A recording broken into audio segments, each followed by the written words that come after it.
¿Qué tal amigos? ¿Cómo están? Yo soy Arturo Trejo de Crónicas de Banqueta y pues como cada jueves tenemos un programa nuevo de Crónicas de Banqueta Present. En esta ocasión tenemos a la periodista Leti Robles de La Rosa y pues bueno, vamos a tener una plática con ella. ¿Cómo estás, Leti? Buenas noches. ¿Qué tal estás? Yo estoy muy contenta de estar aquí contigo, de poder platicar contigo y con todas las personas que te siguen por este canal. Gracias, Leti, gracias.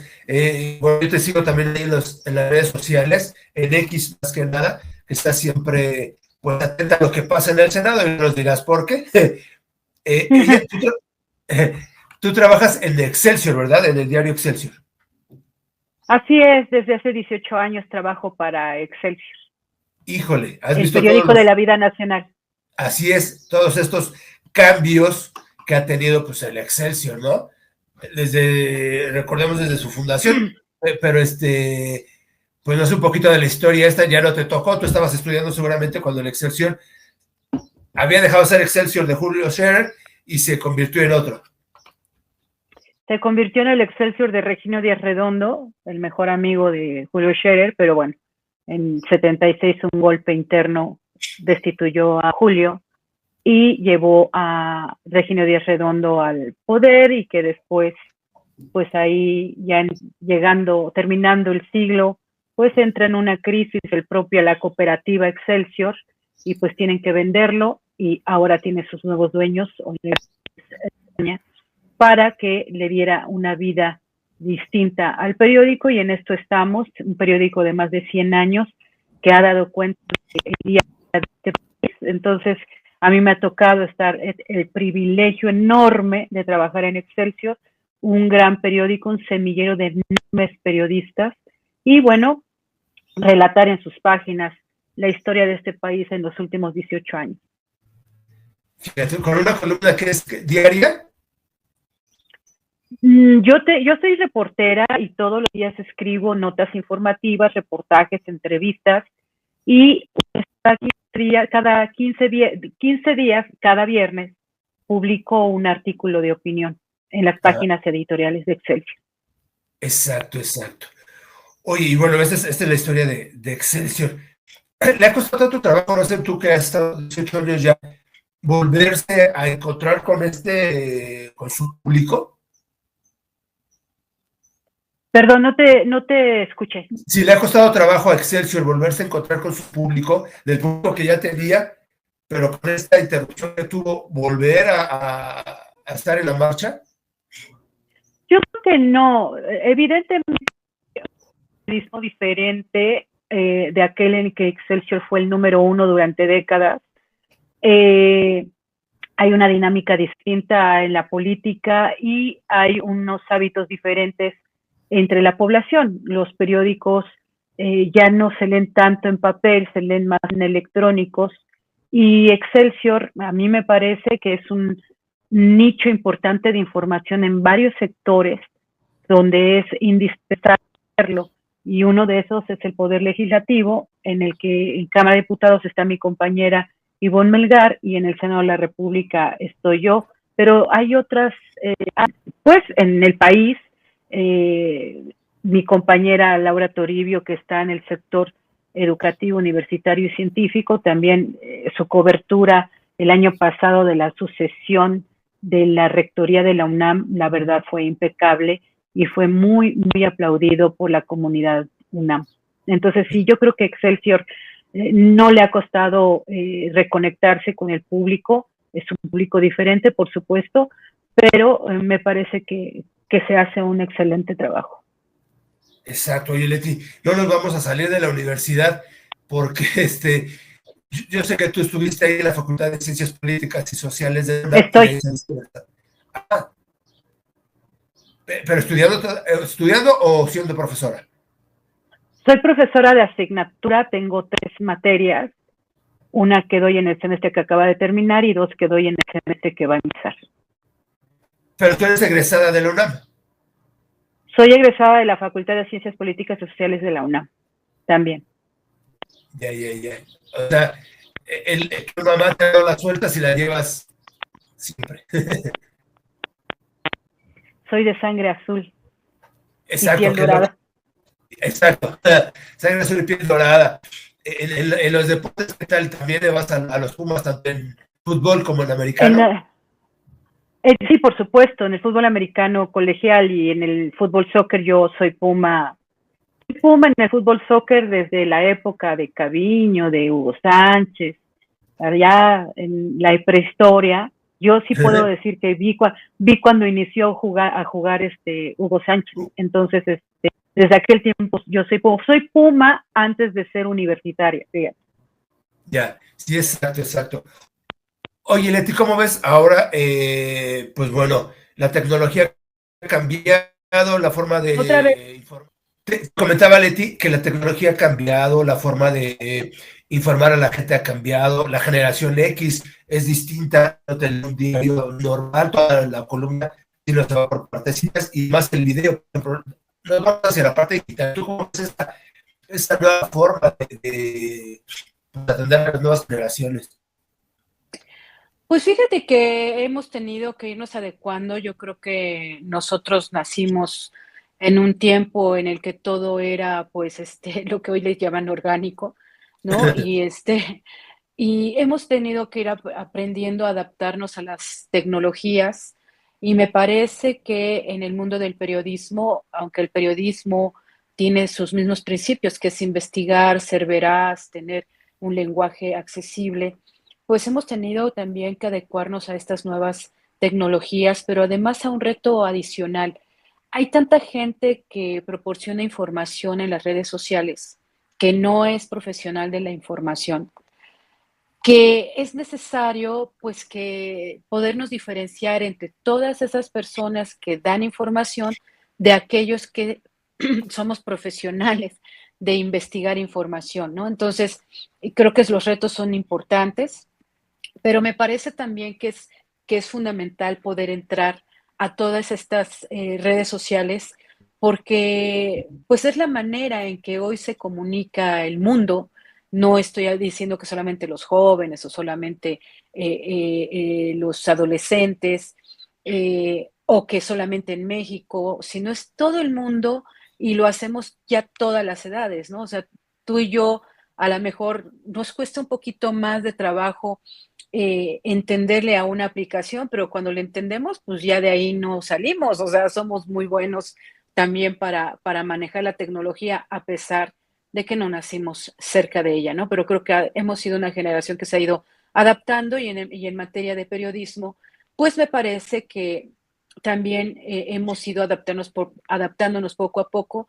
Yo estoy en varias redes sociales, aunque en la que soy más activa es en la de X, porque me es mucho más sencilla, mucho más fácil de acceder. Las otras me parecen más complicadas. Yo, por ejemplo, el Instagram es algo que no le entiendo porque pues es básicamente imagen. Y yo la Exacto. verdad pues no soy alguien que tenga una vanidad tan exorbitante como para estarme viendo todos los días en redes sociales. Entonces esa no es una red social que me interese mucho. Facebook, pues me gusta mucho Facebook porque hay mucha información, están ahí los amigos, los que te conocen, ¿no? O al menos yo tengo una cuenta donde tengo gente que me conoce físicamente, que tenemos años de convivir. Es una red que yo utilizo básicamente para mis amigos de carne y hueso. Y bueno, las nuevas, ¿no? Sky Blue, que acaba de salir, estoy tratando también de alimentarla. Y una a la que todavía le tengo un poco de miedo es el TikTok, pero estoy ya en un proceso de aprender cómo se maneja esa red y poder entrar, porque, pues, insisto, o sea, uno tiene que adecuarse a las dinámicas sociales, ¿no? Y uno no puede decir, ay, no, yo por ese lado no puedo caminar porque no me agrada. En esta época, en esta era, se va uno aislando mucho y los que tenemos una vocación de informar, diría mi abuelita, de andar de chismosa, bueno, pues nos gusta mucho pues, tener contacto con la gente, ¿no? Entonces, en breve tendré mi cuenta en TikTok para poder también comunicarme pues con la franja más joven de las sociedades del planeta. Sí, lo que pasa es que nosotros, pues bueno, somos muy análogos, ¿no? Todo de marcar el teléfono así con el disquito y demás, y nos presenta con un celular donde a veces hasta dándole una orden con la voz, ¿no?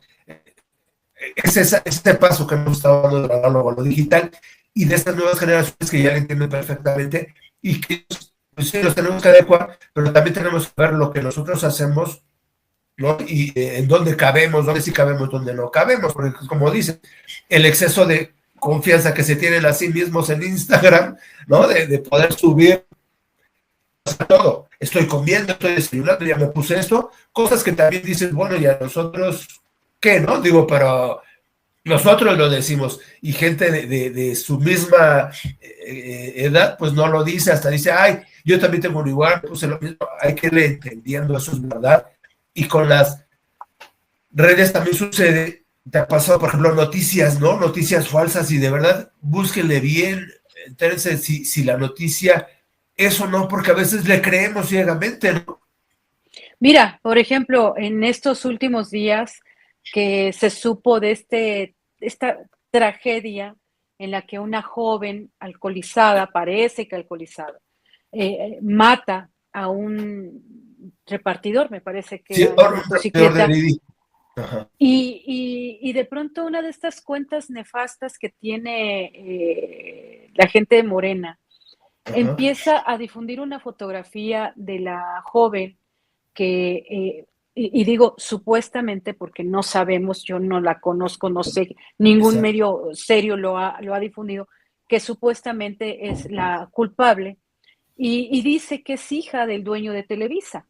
Ajá. Entonces, se ha hecho una serie de información respecto a eso, que incluso yo he visto usuarios que están acusando a los periodistas del sector Sí, policíaco de ser irresponsables y de no dar la información que se conoce. Y entonces dice, a ver, espérate, si no la han dado a conocer es porque no está verificado.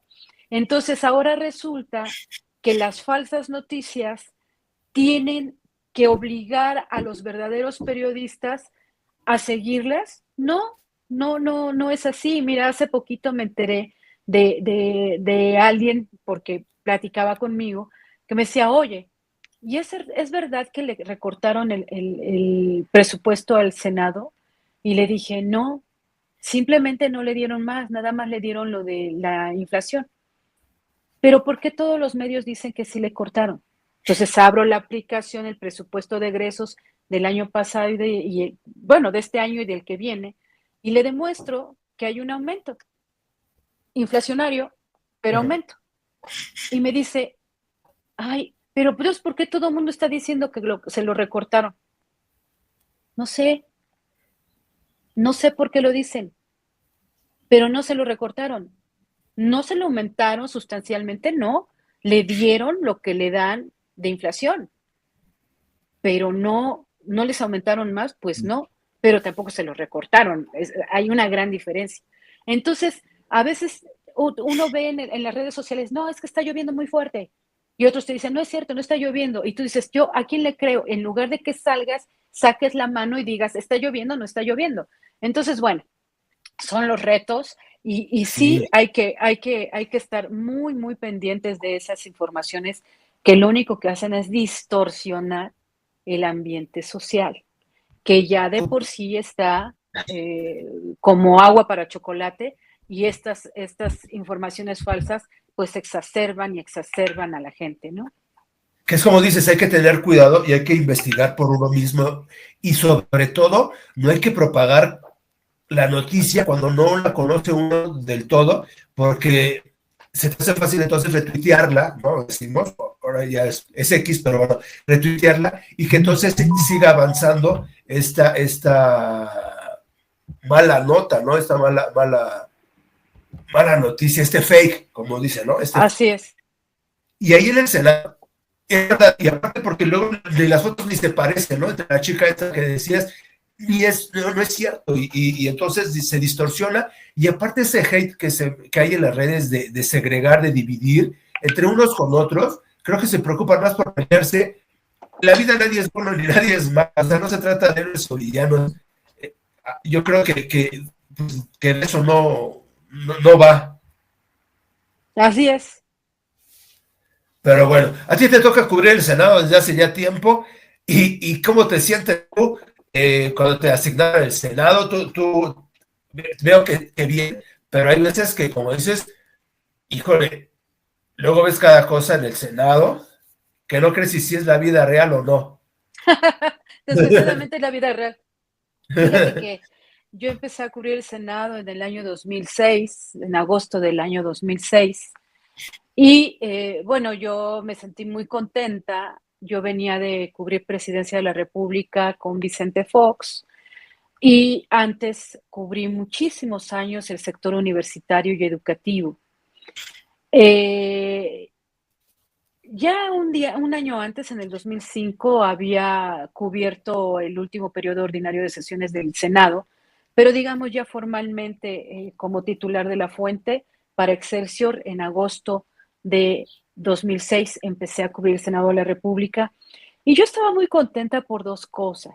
Eh, una, porque yo venía de una dinámica presidencial con mucho trabajo, mucho, muchísimo, porque habían ideado las conferencias matutinas con Rubén Aguilar.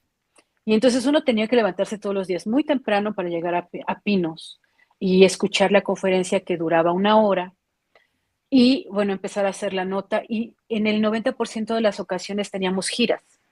Entonces de ahí, pues vete al helicóptero, vete al aeropuerto, vete en camionetas. Entonces siempre en aquel tiempo, pues los smartphones no eran lo que son hoy. Entonces teníamos que ir escribiendo a mano y luego esperar a que llegara la gente de la redacción para irles dictando la nota. Y Vicente Fox trabajaba muchísimo en el sentido de que viajaba mucho en el país y todo el Ajá. día tenía actividades, reuniones privadas en Pinos o reuniones abiertas y todos los días terminaba de trabajar alrededor de las 10 de la noche, 11 de la noche, y así era todos los benditos días. Entonces yo venía de una dinámica de mucho, mucho trabajo y tenía un compañero que cubría el Senado y él me decía, que había cubierto el Senado, y me decía, el Senado es maravilloso, Leticia. Mira, en el Senado tú llegas a trabajar a las 11, porque a esa hora llegan los senadores, empiezan ahí a hablar, dura 4 horas la sesión, a las 3 de la tarde tú ya estás libre, haces 2, 3 notas, te vas. Yo pude estudiar mi maestría, o sea, pude ir a la universidad, todo padrísimo, cubrir el Senado. Entonces, cuando a mí me dijeron, vete al Senado, yo dije, qué emoción, voy a poder tener un poco de tiempo libre.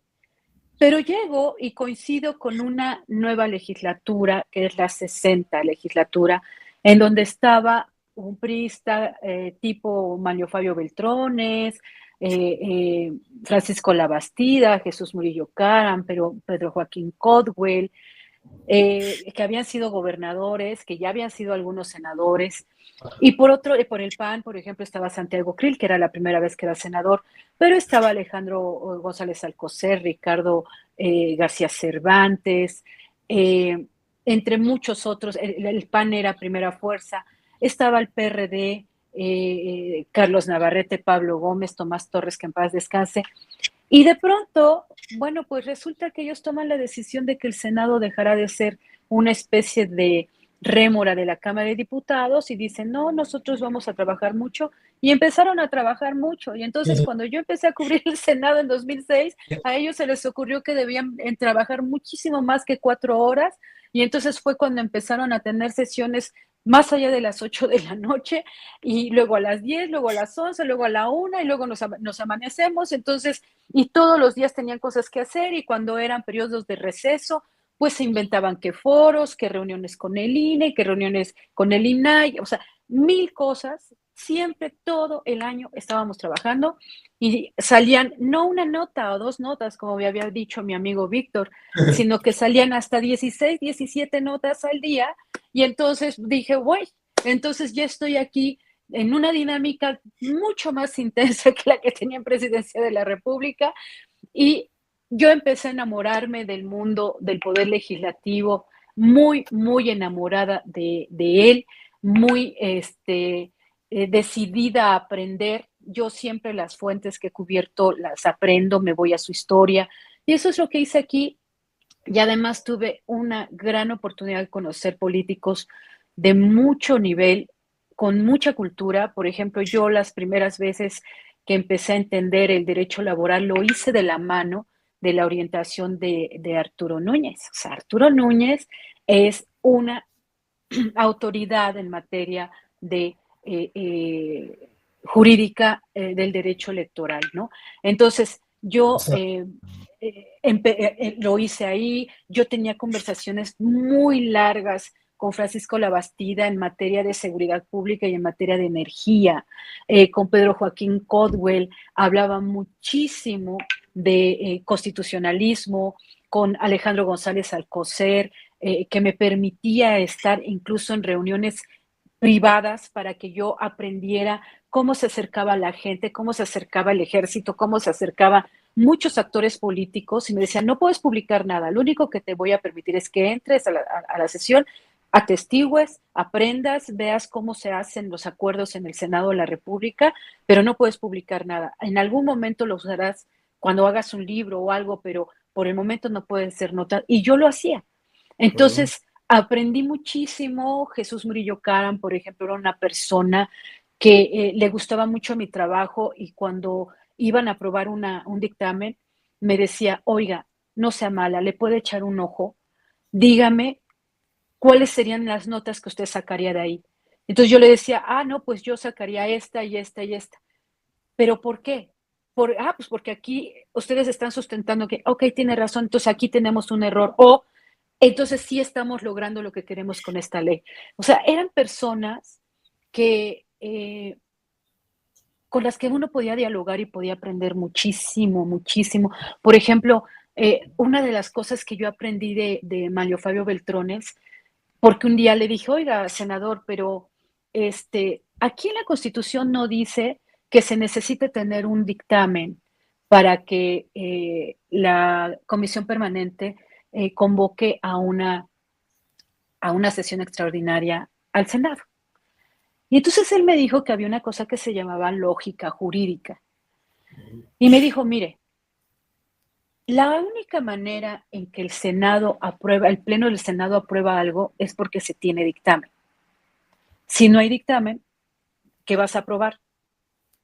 Si la Constitución dice que en los periodos de receso las comisiones deben trabajar y cuando tengan dictamen pueden llamar a un periodo extraordinario si así lo considera el propio Senado o la Cámara y pedirle a la permanente, no necesariamente debe decir la permanente esperará el dictamen de las comisiones. No, se llama lógica jurídica.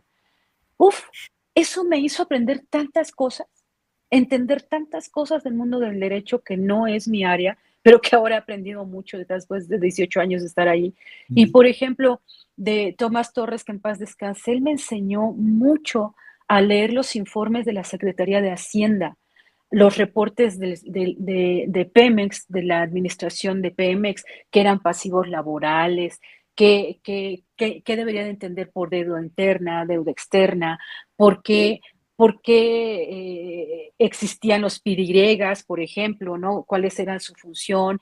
Él me daba clases de derecho fiscal, digamos, ¿no? Entonces yo tuve esos maestros que fueron senadores de la República, que me tomaron de la mano, que me ayudaron muchísimo a entender muchas cosas, que me enseñaron el rejuego político, por ejemplo, mis conversaciones con Carlos Navarrete, cuando él fue el primer sorprendido de que tomaron la tribuna allá en el 2008 por órdenes de Andrés Manuel López Obrador, y mi conversación off the record con él sobre las lecciones de cómo un líder parlamentario es rebasado por un líder externo y cómo se tienen que lamer las heridas y salir avante y tratar de recuperar ese liderazgo y el respeto que te deben de tener el resto de tus compañeros y ver, por ejemplo, cuando destituyen a Santiago Krill como coordinador, o sea, todo ese laboratorio político y de Derecho, que es el Senado. Yo me enamoré profundamente de él y decidí, bueno, a estudiar mucho y todos los días de estudio de su historia, de sus personajes más importantes, de su estructura, de sus reglas internas. Leo la Constitución, leo las leyes, el reglamento, pues para que yo pueda informarle al público de lo que realmente pasa allá adentro, porque contarle a la gente lo que pasa, cualquiera lo puede hacer, pero informar con responsabilidad requiere de mucho estudio. Ese es mi punto de vista y por eso he estudiado mucho el Poder Legislativo y en particular el Senado de la República, pues para que yo pueda tener los elementos suficientes para informar a la gente de lo que realmente pasa ahí, ¿no? Oye, y ahorita se me vino una frase como dicen que lo que pasa en Las Vegas se queda en Las Vegas. Y aquí te decía lo mismo, lo que pasa en el Senado en algunas ocasiones se queda en el Senado. Sí, muchísimas cosas han quedado en el Senado, muchas cosas, muchas.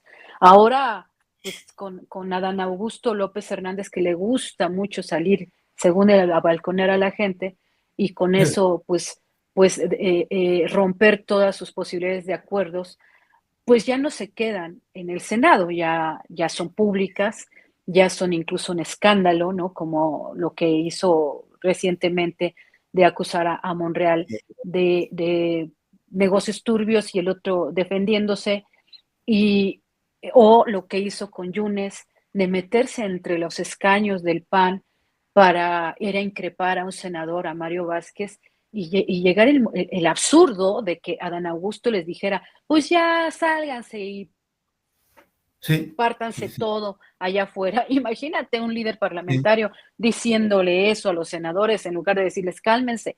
Pero bueno, ahora ya las cosas que pasan en el Senado, bueno, pues ya se transmiten en el canal del Congreso. Ya vemos afortunadamente todavía muchos periodistas que podemos reportarlo. Desgraciadamente en el Senado somos incómodos y cada vez nos restringen más nuestros espacios para informar, pero siempre encontraremos la manera de informar y de sacar a la luz las cosas que ocurren ahí en el Senado. Ustedes, Leti, tenían ahí su sala de prensa, ¿no? Después, con la pandemia, lo suben al patio. Y después ahora ya no hay a dónde colocarlos, ¿no? Fíjate que no me consta, porque yo no lo escuché, pero algunos compañeros me dicen que Gerardo Fernández Noroña dijo que nosotros afeamos el Senado y parecemos ambulantes. O sea, no sé qué, si tomarlo como una ofensa o como un halago, porque se supone que él pues viene del pueblo, ¿no? Y eso Claro. de compararnos a los periodistas con ambulantes pareciera que nos quiere denigrar. Entonces eso pareciera que ser ambulante es denigrante. Yo te repito, yo no lo escuché, pero varios compañeros me dijeron que esa fue su expresión. Y me parece lamentable. Y efectivamente, nosotros tenemos una sala de prensa en el sótano 2, Ajá. equipadísima, equipadísima, equipada por el PAN y por el PRI. Pero está en un sótano 2. O sea, en la lógica más básica, si tú estás en un sótano, estás en el subsuelo y por lo tanto no tienes ventilación. O sea, por algo estás en el subsuelo. Entonces, por una recomendación de la Secretaría de Salud en el año 2020, que dijo, los seres humanos no pueden estar muchas horas en lugares sin ventilación. El Senado decidió llevarnos al patio del federalismo, ponernos ahí unas mesas improvisadas, unas sillas, conexión de luz, cada quien llevar su computadora, sus teléfonos, y trabajar ahí. Esa pantalla que está ahí en el patio es de mucho antes. Se puso ahí con un objetivo. Había ocasiones en que los eventos en el Senado eran tan importantes que los balcones no alcanzaban para todos los invitados especiales. Entonces, cuando el Senado tenía la mayoría priista, se compró la pantalla para el patio del federalismo para poner sillas y que todos los invitados especiales tuvieran acceso por circuito cerrado a la sesión en tiempo real. Ese es el objetivo de esa pantalla gigante. Ahora, ya que estaba ella ahí, pues el Senado dijo, bueno, vamos a poner aquí a los reporteros hasta que se descubra cómo podemos ventilar un sótano 2, cómo podemos limpiar el ambiente, porque déjame decirte que nosotros somos más de 60 personas, entre periodistas, columnistas, camarógrafos y fotógrafos. Estamos ahí por lo regular desde las 10 de la mañana, estoy hablando de promedios, desde las 10 de la mañana hasta las 10 de la noche. O sea, estás hablando de 12, 13 horas continuas en un ambiente en el que hay 60, 70 personas más los trabajadores de comunicación del Senado, que deben de Ajá. ser otros 40, ¿sí? En un espacio completamente vacío, sin ventilación. Nadie dice que sea feo, nadie dice que no sea funcional. No tiene las condiciones de ambiente que garantice la salud de las personas. Ahora, cuando trabajamos ahí desde abril del 2011 hasta marzo del 2020, siempre fue un lío porque, pues evidentemente en un lugar cerrado, con tanta gente, hace calor. Entonces Claro. había compañeros que decían, pon el aire acondicionado. Ponían el aire acondicionado y llegaba un momento en que había compañeros que decían, apaguen el aire acondicionado porque ya me está ardiendo la garganta. Entonces apagaban el aire acondicionado y luego, no, préndanlo porque me estoy muriendo de calor. Entonces algunos compañeros llevaban ventiladores personales ahí conectados en la computadora para estarse refrescando porque era un lío el aire acondicionado. Luego regresábamos del receso en febrero y el aire acondicionado nos enfermaba. ¿Por qué? Porque no lo habían limpiado. Entonces era un aire acondicionado que se tenía que limpiar constantemente porque nos generaba problemas en las vías respiratorias. Entonces, si ya de por sí había problemas con el sótano 2, ahora con el COVID, pues está peor. Pero bueno, ahora Morena dice que como afeamos el Senado, pues ya no nos quiere ahí.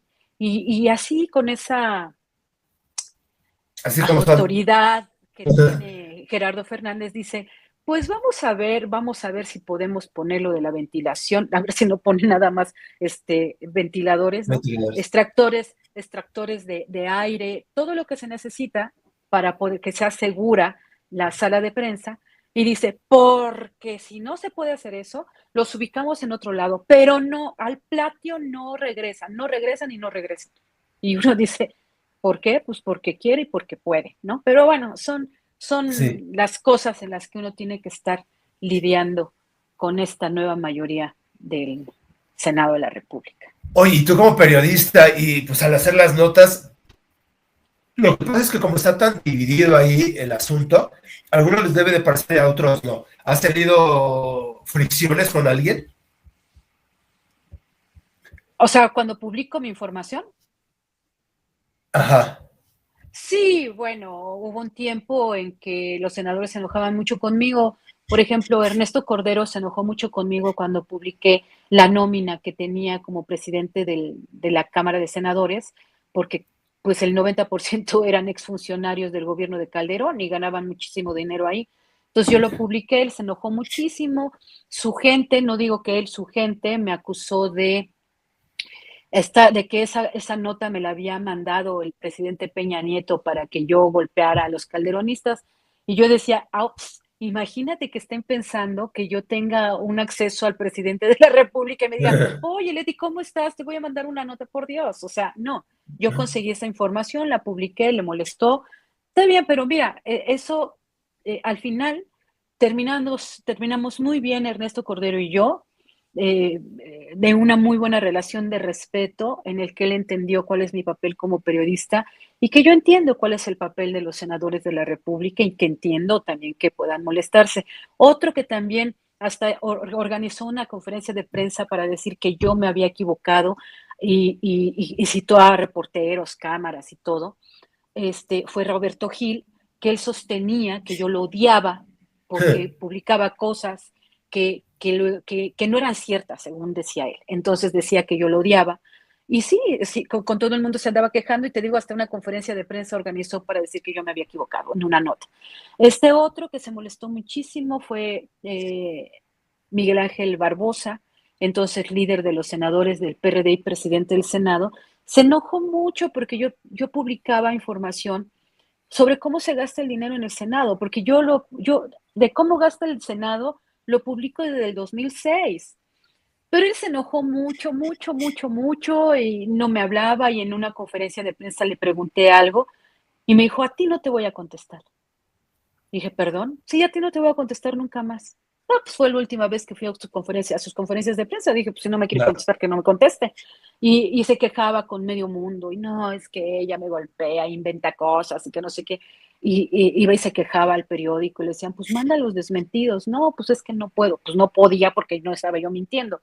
Entonces sí, yo te puedo decir, por ejemplo, en 2007 publiqué una de mis primeras notas sobre cómo gastaba el dinero el Senado, sobre un espejo que había comprado el Senado, así decía, espejo, que había costado, no sé, haz de cuenta, $500,000, ¿no?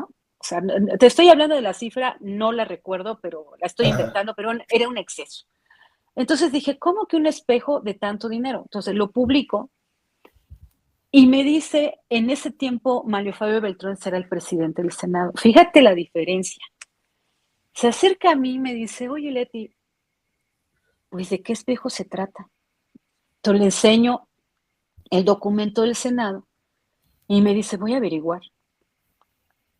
Y ya después me mandan una tarjeta informativa en la que no era solamente un espejo, era una peluquería para mujeres, para las senadoras. Claro, también es un exceso, ¿sí? Claro. Pero pues no era solamente el espejo, sino era todo el equipo para que ellas tuvieran un salón de belleza que se tuvo hasta el 2018, un salón de belleza para senadoras y una peluquería para senadores, que ellos pagaban, le pagaban al peluquero, no era Ah, subsidiado por el Senado, ellos pagaban, simplemente era facilitarles el es- tiempo servicio. para poder estar en el pleno. Y en el 2018 Ricardo Monreal decidió cerrar eso y se cerró y pues, no hay ningún problema, vamos, ¿no? Pero a lo que me refiero es que, y por ejemplo, cuando yo publicaba cosas de viajes de senadores con Gamboa, o había muchas cosas que se publicaban cuando Gamboa era el, el, el dirigente de la primera fuerza en el PRI, en el Senado, pues en lugar de enojarse o de reclamarme, a mí Gamboa jamás me reclamó, nada más me veía y me decía, eres canija como tú sola, ¿no? Siempre me decía eso y me abrazaba y me decía, eres recanija, nos traes a unos periodicazos, pero fenomenales. Y entonces lo que él hizo fue transformar la forma en que el Senado rendía cuentas. Y entonces en lugar de que dijeran, iPad en 5 millones, y uno hacía la división y resultaba que las iPad salían casi en 100,000 pesos por senador, Sí. entonces ya no solamente decía eso, sino decía iPad ya con el programa que conecta a la Gaceta Electrónica del Senado y que tiene esto y que tiene, o sea, ya daban los detalles. Por ejemplo, decían, sí, una vez hice una nota que decía, al Senado le costó lo mismo un escaño que un bote de basura, porque costaban lo mismo, 4,000 pesos. Entonces, ¿qué hizo Gamboa? Nunca me dijo, oye, ¿por qué hiciste eso? No, no, me dijo, lo que vamos a hacer es dar las especificaciones de ese bote de basura, porque sí, ¿cómo va a costar un bote de basura 4,000 pesos, ¿no? Entonces ya dieron las especificaciones, era para la recolección de residuos tóxicos para el área médica, Ah, por riesgos de virus, bacterias y otro tipo de enfermedades que ellos atienden ahí. Entonces, pues evidentemente no puede costar lo mismo que un bote que compres ahí en el mercado de Sonora, de plástico, ¿no? Entonces, es normal. Y entonces ellos lo que hicieron fue transparentar cada vez más y ser cada vez más precisos en su información. Y una vez recuerdo mucho que en un evento Gamboa, cuando dieron a conocer la nueva plataforma de rendición de cuentas del Senado, dijo, y yo tengo que agradecer a los periodistas que siempre nos han marcado la ruta de los errores que hemos cometido para informar de cómo gastamos el dinero. Y volteó y me vio y dijo, y especialmente a ti, ¿no? Porque nos has alertado en todos los errores. No, aquí no hay un mal manejo de dinero, hay una pésima forma de comunicar cómo estamos gastando el dinero. Entonces, es una actitud distinta, ¿sabes? muy Sí, distinta a que claro. te digan, ay, no es que tú afeas aquí, lárgate, vete, ¿no? O nos pongan unifilas para impedirnos entrar al pleno, como al principio con Adán Augusto ya no nos dejaban entrar al pleno. O sea, nos ponen unifilas para que no nos acerquemos a los senadores como si nosotros estuviéramos leprosos o algo, ¿no? Hace unos días, Rosicela Rodríguez nos ponen muchas unifilas para no podernos acercar y entrevistarla, estuvo en el Senado. Ah, Y de pronto nos dicen, sí va a dar un pronunciamiento, pero no hay preguntas. Entonces fuimos, todos en orden, nos sentamos, las cámaras, los fotógrafos, los reporteros, escuchamos su mensaje. No, la mayoría no hicimos preguntas, pero dos compañeros decidieron lanzar una pregunta, a ver si pegaba y ella contestaba y contestó. Y la señora estaba muy amable y muy empática. Y entonces al final yo le dije, oiga, gracias por su disposición, porque tiene claro. muchos meses que los servidores públicos ni siquiera voltean a vernos y aquí ni siquiera nos dejan acercarnos a ustedes. Y vea qué sencillo es informar Claro. sin desorden. Entonces, es un asunto de disposición y creo yo de educación y de convencimiento democrático, ¿no? O sea, cuando tú eres un autoritario, pues, te lanzas a golpes y que nadie se te acerque, ¿no? Exacto, exacto. Dice, el problema han sido los dineros, pero también, como comentabas, pues entonces también, al contrario, ha habido quien sí te felicite y que sí, pues vea la labor que hacen los periodistas, porque a veces es como dices, la verdad, el estar reporteando, a veces es complicado y creen que es muy fácil o llegar y lanzar la pregunta, no, te enfrentas a una serie de, híjole, a veces de muchas trabas, ¿no? Y de que te vean o que te malmiren, ¿no? A veces, pues, los periodistas de este lado, ¿no? Yo que cubro la nota, pero en cultura, sucede lo mismo. Los periodistas hasta allá están, por favor, y cuando ya les digamos, entonces sí ya pueden acercarse o preguntar. A veces eso nos llevamos, es muy cierto. Sí, sí, yo creo que hay una falta de cultura, porque por un lado te necesitan y por otro lado te maltratan, ¿no? Entonces Ajá. mira, yo en la época en que el PAN estuvo en la presidencia de la República, a mí sí me sorprendía a veces escuchar a algunos panistas en el gobierno o en el Congreso que te decían, es que los periodistas nada más quieren que les quite uno el hambre.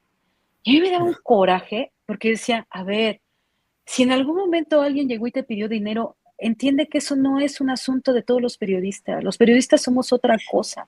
Esos cuates son corruptos. Eh, No, pero que fulano, me andan pidiendo regalos, que no sé. Yo te lo he pedido, se los digo, yo te lo he pedido, nunca. Pues, ¿por qué no tomas un ejemplo de los reporteros, los periodistas no piden dinero ni piden regalos? eh, Son pocos los que lo hacen. ¿Por qué no? ¿Por qué lo haces al revés? ¿Por qué si es uno el que te pidió dinero o es uno el que te exigió un regalo? ¿Por qué dices a partir de un ejemplo que todos somos iguales? ¿Por qué no usas un ejemplo de honestidad para decir que todos somos honestos? No, eh, te gusta. Y entonces creen que los periodistas somos unos come cuando hay y que somos una monserga, ¿no? Entonces, a mí me parece que eso es muy lamentable porque alguna vez yo, cuando era senador, eh, Castro Trenti, se me acaba de ir su nombre, hoy es diputado Fernando Castro Trenti. Un día estaba platicando con él y me dijo una frase, porque yo me llevaba muy bien con muchos senadores, con muchos. Y un día estaba yo platicando con Tomás Torres, el del PRD, que te digo que me enseñó mucho en materia de derecho fiscal. Y se me acercó Fernando Castro Trenti y me dijo, ¿por qué siempre estás cerca de ese senador? ¿Qué? ¿Estás pensando que algún día te va a ser primera dama de Zacatecas? Y yo me quedé, dije, o sea, aparte de decirme tonta, me está diciendo que estoy aquí con un rejuego amoroso con el otro senador.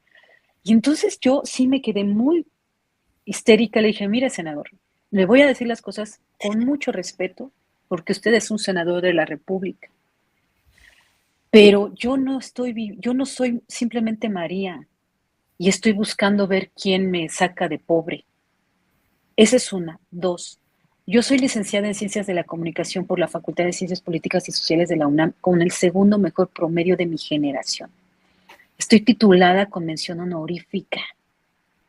No necesito que nadie me mantenga ni me haga primera dama de mi madre. Yo puedo ser la gobernadora o la presidenta si quiero hacerlo. No necesito que nadie me... Y no le permito ni a usted ni a nadie que se dirija así a mí, porque yo no soy una persona ni ignorante ni que ande limosneando cosas. Es más, si nos ponemos a platicar usted y yo, le puedo apostar que le doy 5 vueltas en materia de cultura general. Entonces, no abuse de su calidad de senador de la República. Se lo dije en su cara, porque no se vale. O sea, pero es que creen que uno es servidumbre. No, perdóname, no lo somos. Somos personas profesionales. Claro, claro, claro. Y ahora, pues, bueno, te habrá tantos años de experiencia y demás, de lo que seguramente vamos a platicar después, porque bueno, hoy ya el tiempo se acabó, Leti, y la verdad que, bueno, ¿has cubierto alguna mañanera No, actual? nunca. Ahí sí ya no sería... No, yo, yo, nunca, porque no cubro ese sector, vamos. O sea, yo soy ah, en el poder legislativo. Yo no, las mañaneras son para el poder, para quien cubre presidencia, el poder ay, ejecutivo. Yo no, yo estoy en el área. Por eso nos asignan fuentes en el Senado, en el ajá, periódico, ¿no? Entonces, en mi caso, bueno, pues yo estoy ahí y he compartido en redes sociales cosas de algunas otras fuentes porque en algún momento las cubrí y tengo mucha gente que conozco como la universitaria y algunas cosas pues del INAI y otras instituciones donde conozco gente, en algún momento cubrí sus actividades y cuando me entero de cosas importantes pues las comparto en redes sociales, pero yo claro. básicamente mi mundo es el legislativo. No, no, y qué bueno, que no estés por allá. Y otra es que, ¿has notado que los cambios han sido súper radicales entre un sexenio y otro? Sí, mucho, mucho, mucho, mucho. Con el gobierno de López Obrador, pues se tardaban más los procesos legislativos y hoy son todos fast track y además, bueno, pues yo lo sostengo, una destrucción de las instituciones que se construyeron durante 40 años, ¿no? Entonces, en 4 meses se acabó la historia de 4 décadas de un esfuerzo constante de México por ser diferente, pero bueno, Eso. hoy estamos en esta situación y sí, son dinámicas muy distintas, ¿no? ¿Crees que vuelva como a su cauce las aguas o sigan tambaleándose? Bueno, pues si tú me dices que de creer que tiene que ver con la fe, pues, o sea, creo en los Reyes Magos. O sea, si tú me dices que creo, pues yo creo que México debería de retomar el camino que llevaba con esas instituciones que hoy se están acabando, porque son instituciones fundamentales, aunque la gente no lo entienda, son fundamentales.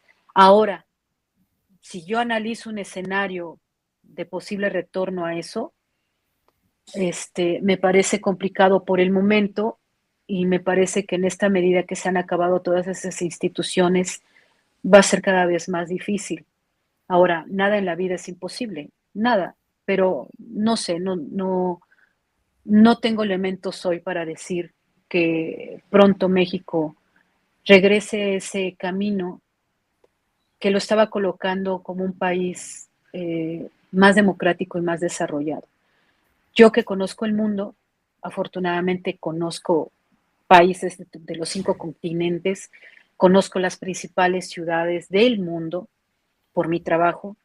Yeah. Te puedo decir que hasta cuando tú llegas, por ejemplo, a Ámsterdam y llegas a un aeropuerto tan impresionantemente hermoso como ese, tú percibes que estás en una gran nación. Cuando tú llegas a Tokio y ves ese aeropuerto tan, tan irreal de lo hermoso que es, también percibes que es una gran nación. Cuando tú llegas a México y ves el aeropuerto más importante en las condiciones en las que estás, pues aplicas la lógica, ¿verdad? Sí. Entonces, éramos un país que estábamos tratando de, de seguir un camino para igualarnos a los mejores.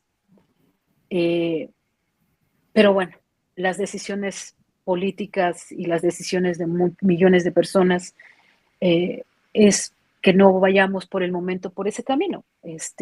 Las generaciones han cambiado y sus prioridades son diferentes. Entonces, quizás porque ellos no vivieron lo que tú y yo vivimos en los 80s y 70s de las consecuencias del populismo de Luis Echeverría y de López Portillo, donde la inflación estaba del diablo y los precios y la pobreza y el desempleo.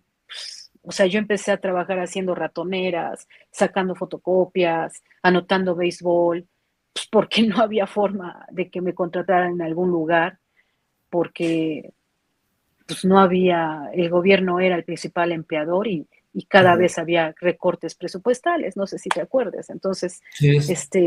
eran escenarios muy difíciles, ¿no? Pero bueno, quizás ese es realmente lo que la mayoría de la gente quiere, que estemos así. Bueno, pues nosotros, tú y yo, ya sabemos de qué se trata ese México, ¿no? Eso ya lo vivimos, como dicen por ahí, Sí. y la gente que no investiga y no quiere hacerlo, porque lo que les están vendiendo es otra cosa, y les están vendiendo esa antipatía de investigar por uno mismo, para que vea en realidad. Por eso dicen, la historia te sirve para no repetir lo mismo, pero bueno, creo que no lo entienden. Pues mira, yo creo que cada quien tiene su circunstancia de vida y uno también tiene que entender eso, ¿no? O sea, ahora sí que afortunadamente vivimos en un mundo en el que cada ser humano es libre y es el responsable de las decisiones que asume, ¿no? Exacto. Ahora sí que cada quien. Se lo dejamos de tarea ahora para los propósitos de fin de año. Yo te digo, que tengas unas excelentes fiestas, descansa, porque creo que nada más hay sesión el miércoles y después ya, ojalá que descansen. El miércoles, pero en Cámara de Diputados es la permanente y por fortuna a mí no me toca. Así que ya estoy un poco más serena en estos días. Oye, pues muchísimas gracias, Leti, de verdad muchísimas gracias. Me gustó platicar contigo y eso Muchas gracias. ya lo quería, pero a veces, híjole, tengo que estar ahí, pues viendo quién es la siguiente invitada y me encantó, de verdad, muchísimas gracias. Muchas gracias a ti y la verdad, me da gusto poder platicar contigo, te sigo en redes sociales y Gracias. me dará gusto a ver qué te dicen tus seguidores, tu audiencia en este canal. Muchísimas gracias. No, gracias a ti y gracias a todos pues, por vernos. Pues, ya casi despedimos el año, cuídense mucho, pero nosotros nos vemos el próximo jueves. Cuídense mucho, hasta la próxima.